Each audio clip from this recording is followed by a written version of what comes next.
እነሱ መንግስት ከሆኑ የኦሮሞ ነጻነት ሰራዊት ከሆነ ማን ነው የሚያዘው? ያለ ትእዛዝ ነው። ሰላም ከወረደ አሁን እኮ ትልቁ ነገር እዚህ ጋር መሰለኝ ይተላለፉ ያለው። ቆይ ይሄ አሁን እንዳለ ስለ ፋክት አይደለም ያወራን ያለ ነው። በሙሉ ሃይፖቴቲካል ቢሆን ነው አይደለ? እነሱ መንግስት ይሆናሉ። ከሽመልስ ከዳውድና እነዚህ መንግስት ናቸው፣ ያስተዳድራሉ። ኤንድ የኦሮሞ ነጻነት ሰራዊት ድንበር ይጠብቃል። ማን አዞት? ፖለቲካ ነው አይደለ? እንደሚወስነው የኦሮሞ ነጻነት ሰራዊት የራሱ የሆነ ድርሻ አለው። እነሱ መንግስት ናቸው፣ የኦሮሞ ነጻነት ሰራዊት የነሱ ዘበኛ ነው።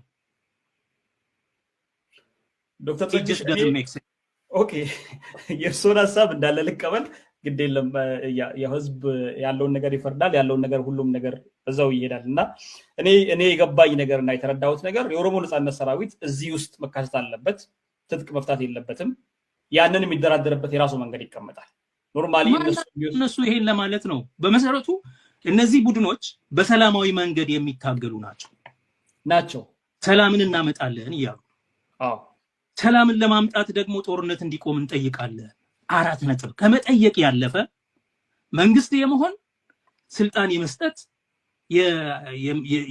ደረጃ የመመደብ ማን ነው ይሄን ስልጣን ይሰጣቸው? የነሱ እንዳልሆነ የምታውቀው ይሄ የመንግስት ጉዳይ እንደሆነ የምታውቀው የአብይ ጉዳይ እንደሆነ የምታውቀው ስልጣኑንም ይሄ ኮል ሞኖፖሊ ኦቨር ቫዮለንስ የመንግስት ነው። ያንን የቫዮለንስ ስልጣን አጋራለው ካለ መንግስት ስጦታ እየሰጠህ ነው ማለት ነው። እየታገለ ያለን ለህዝቡ ነፃነት እየታገለ ያለን ሰራዊት ስጦታ ከመንግስት እንሰጠዋለን፣ እናንተም የፖለቲካ ስልጣን ይኖራቸዋል፣ እሱም ያው ክልል ይጠብቃል፣ እኛ አንድ ላይ ተባብረን ኤርትራን ዘምታለን ምናምን እኮ ነው እየተባለ ያለው። why is this?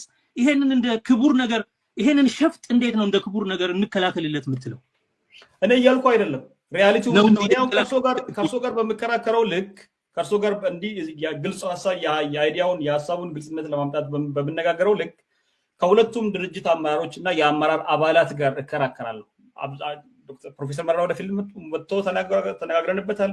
ከኦነግ ሰዎች ጋር የራሴ ጊዜ ማጠር ችግር ነው እንጂ ተነጋግረንበት ተወያይተንበት ከአንድ 2-3 ሰዎች ጋር አውርተንበት እንደውም ሰው ተመድቦ በዚህ ጉዳይ ላይ እንድነጋገር እንደዚህ እርሶ የሚያነሱትን ነገር አንስቼ ነው ስከራከር የነበረው።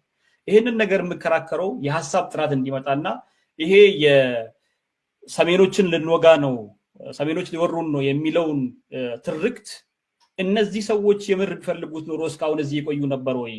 ምናልባት ከብርሃኑ ነጋ ያነሳ አይደለም ስልጣን የሚያገኙት የነበረው በዛ ደረጃ ከአብይ ጋር የተባበሩ ነው። እሱን ያልከ አልመልስም። እሱን ለነሱ ነው መጠየቅ ያለብህ።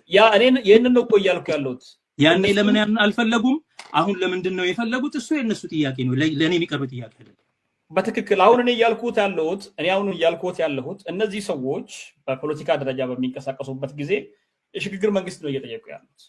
የሽግግር መንግስቱ ደግሞ ሁሉን አካታች እንዲሆን ነው እየጠየቁ ያሉት።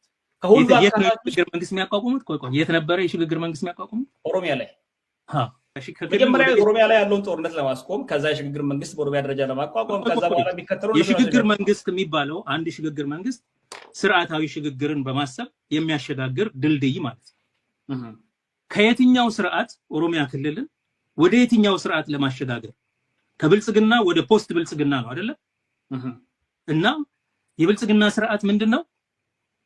እነሱ ወደሚወስዱት ደግሞ ወዴት ነው? የብልጽግና ስርዓት የአምባገነናዊ ፋሽስት አገዛዝ ከሆነ ዘን እነሱ ደግሞ ሰላም ወዳለው ወደ ዲሞክራሲያዊ ስርዓት ያሸጋግሩታል። በዚህ